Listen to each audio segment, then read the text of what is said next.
Let's look at 1971's Neanderthal Man, first in the series of prehistoric scene kits. Molded in tan plastic, these were Aurora's first snap-together kits. And they gave the builder some freedom of what parts to use and where to exactly place them on the base. So what you see here is not exactly what you can do. You can use your imagination. 1971's Cro-Magnon Man.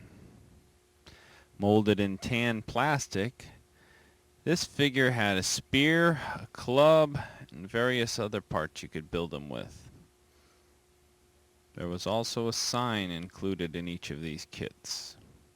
These kits also had 2 sets of arms and legs. 1971's Cro-Magnon Woman. Molded in tan plastic again, and coming with 2 sets of arms and legs, you could build the Cro-Magnon Woman in various positions. There's a double-headed snake that came mounted on a tree with this kit. 1971's The Cave. The Cave, as well as other kits, came with 2 different issue boxes. First of which had a Tyrannosaurus Rex on the box, and later it was taken out. The cave came molded in an orange plastic and had lots of parts to lose. And if you took 2 cave kits, they would interlock together and make one big giant cave that went all the way around. Here's a look at some of the details: the fire, the cooking meat, all kinds of clubs and spears.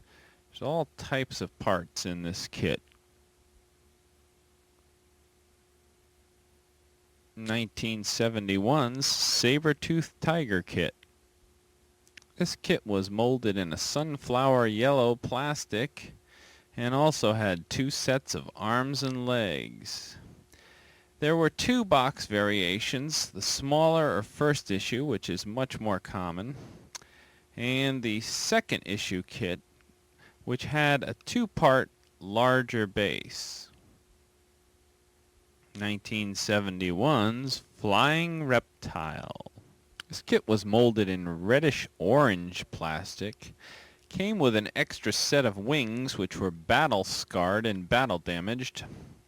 It also came with a clip so you can hang them on a string. 1971's Tar Pit. This kit was molded in reddish-orange plastic. Had a rhino trapped in the La Brea tar pit. Has a tree, and it has a vulture. And make sure your vulture has the food in his mouth, because that's a commonly missing piece on this kit. 1971's Allosaurus. The box on the right is much harder to find. The Allosaurus is sometimes confused with the much larger T-Rex kit. Molded in metallic green plastic, the first issue comes only with a sign. The second issue comes with a large base and a sign. 1971's Cave Bear Kit. Cave Bear was molded in black plastic, and it also would interlock with the cave and had an actual wall that would interlock with the cave. Kit has a base and a skull. 1971's Giant Bird Kit. This kit was molded in a metallic blue plastic. It features an ostrich-like creature from prehistoric times. This kit has a 2-part base, a little winged creature on the ground, a leaf, and a log. And here's a look at the nest and eggs. 1971's Jungle Swamp Kit. This was the only kit in the Prehistoric Scene series that did not come with a sign. It has a lot of little parts to get lost, and they're almost too numerous to mention. The large tree gave you two options how to build it, either in a shorter version here on a stand, or you could add another piece and make it really tall. The plastic was orange and green on this kit. Here's an overhead view of the main base. And here's the tree which interlocks to the Sailback reptile kit. 1975. Here is the Sailback reptile, molded in copper with some transparent green plastic parts on this kit. It had a two-part base and a little bit of water and some growth and a lizard and some flying insects. Here's the slot where the tree from the jungle swamp locks into.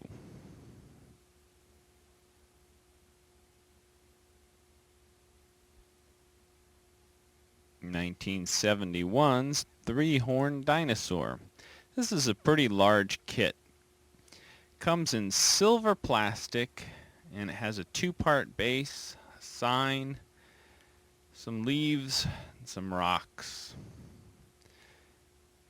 This kit only came with one set of arms and legs, but your placement of the dinosaur as well as the sign was your option. 1971's spiked dinosaur. Another large kit. It came molded in tan plastic and green plastic. Some of the instruction kits in these kits were color cartoon-like, and other ones were black and white and photographed. The base and tree were molded in tan plastic, while the dinosaur and the leaves were molded in a green plastic.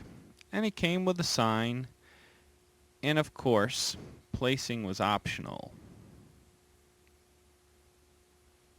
1971's giant woolly mammoth kit. This kit was molded in brown plastic and had a giant three-part base molded in an ivory-colored plastic. This kit had the largest base of any of the Aurora figure kits. 1974's armored dinosaur. This kit was molded in orange plastic, and it's a little bit tougher to find with a 1974 issue date.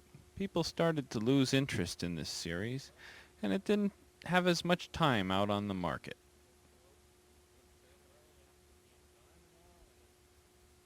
There he is, the big guy, the Tyrannosaurus Rex.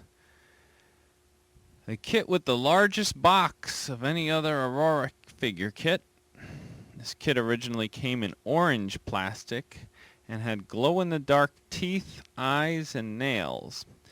He came with a sign. He also came with a color cardboard backdrop.